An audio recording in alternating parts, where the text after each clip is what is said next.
Thinking Aloud. Conversations on the leading edge of knowledge and discovery with psychologist Jeffrey Mishlove.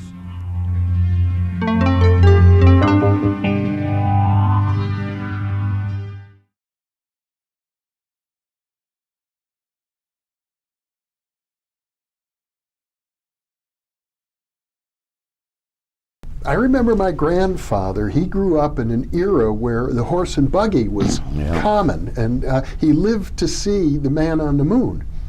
And I suppose the truth of the matter is that our grandchildren are going to experience vastly more change.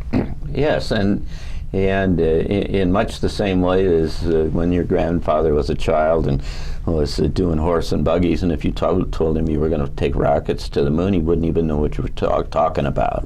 Yeah. And there are similar kinds of things, both in terms of human capabilities, I would argue, but larger things that I know that you're interested in about the larger cosmos and life around the world and other places. I mean, this is just an amazing explosion of kind of information, and it's part of the kind of the evolution of the species, I believe, and the planet. Mm-hmm.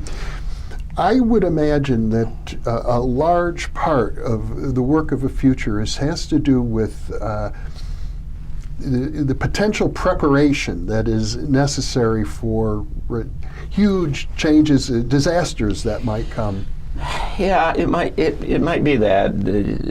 As you well know, I'm of the opinion that there's definitely climate change, but it's going to get cold rather than it's going to get warm, and so.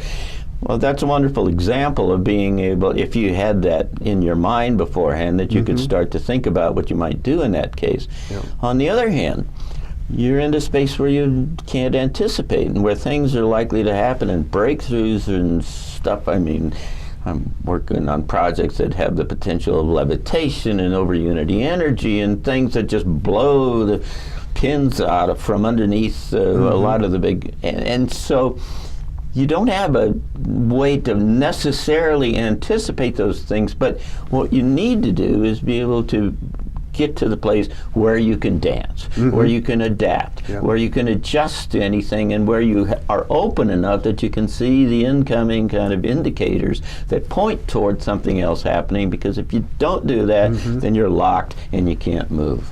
Well, it sounds as if what you're saying is not only the very definition of a human being, even the genetics of a human being changing, but our understanding of some things that we take for granted, like space and time, are changing as well. Well, everything. If the direction of life extension goes the way it seems to be, and there are a lot of indications that are, then it may well be that somebody like me or you could literally live to be 140 years old.